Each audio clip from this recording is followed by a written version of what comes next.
যে কথাটা বললাম, আল্লাহর নবী সাল্লাল্লাহু আলাইহি ওয়াসাল্লাম সাহাবীর চেহারা দেখে বুঝতে পারলেন যে কি জন্য তার জবানে কালিমা নসিব হয় না। নবীজি বুঝতে পারার পর নবীজি ডাক দিলেন, এই সাহাবীর মাকে তোমরা নিয়ে আসো। মাকে ডাকা হলো, মা তোমার এই সন্তান কি জন্য তার জবানে কালিমা নসিব হয় না? এবার প্রিয় নবী ডাক দিয়ে বললেন, মা গো মা, তোমার এই সন্তানকে তুমি মাফ করে দাও, কারণ এর জবানে কালিমা নসিব হয় না। এ নিশ্চয়ই তোমার সাথে খারাপ ব্যবহার করেছে, তোমাকে কষ্ট দিয়েছে, অতএব তুমি তাকে মাফ করে দাও, যাতে করে সে কালিমা পড়ে দুনিয়া থেকে বিদায় নিয়ে চলে যেতে পারে। বলেন সুবহানাল্লাহ। এবার মা ডাক দিয়ে বলে, না রে না, আমি আমার সন্তানকে মাফ করতে পারবো না, কারণ এই সন্তান আমাকে অনেক কষ্ট দিয়েছে, অনেক জ্বালা দিয়েছে, অনেক যন্ত্রণা দিয়েছে, আমি এই সন্তানকে মাফ করতে পারবো না।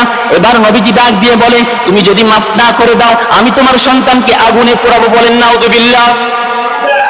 আগুনে পুরানোর কথা শোনার পর মার কলিজাটা ডাক করে উঠে গেছে, মার কলিজার ভিতরে কম্পন সৃষ্টি হয়ে গেছে। এবার নবীকে ডাক দিয়ে বলে, নবী গো, আমি আমার সন্তানকে মাফ করে দিলাম। সুবহানাল্লাহ।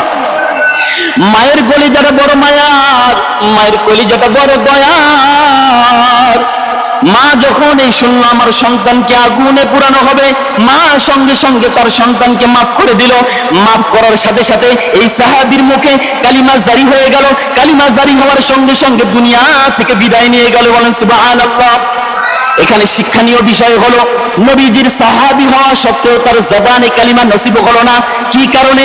মা বাবার অবাধ্য হওয়ার কারণে, মা বাবাকে কষ্ট দেওয়ার কারণে। তাহলে আপনি যতই বড় বুজুর্গ হন, যতই বড় আল্লাহওয়ালা হন, যদি আপনার মা বাবা যদি আপনার প্রতি অসন্তুষ্ট হয়, তাহলে আল্লাহ পাক আপনার প্রতি বেজার হয়ে যায়। বলেন নাউজুবিল্লাহ। তাহলে মা বাবার প্রতি গুরুত্ব দেওয়ার আছে না নাই? আছে। তো প্রিয় মুহতারাম হাজিরিন, আমরা জানতে পারলাম একদিন জিবরাইল আলাইহিস সালাম ডাক দিয়ে বলে, ওগো নবী, আপনি জানিয়ে দেন কিয়ামতের আলামত, বড় বড় কি আলামত আপনি আমাকে জানিয়ে দেন।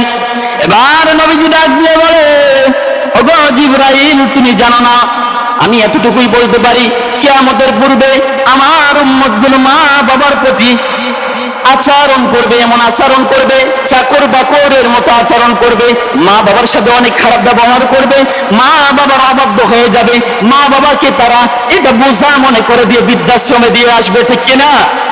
কোন আলেমদের মা বাবা কখনো দেখবেন না বৃদ্ধাশ্রমে আছে। দেখবেন যত বড় বড় শিক্ষিত, যত বড় বড় ফেমাস ডাক্তার, ইঞ্জিনিয়ার, এদের মা বাবা থাকে বৃদ্ধাশ্রমে। ঠিক কিনা?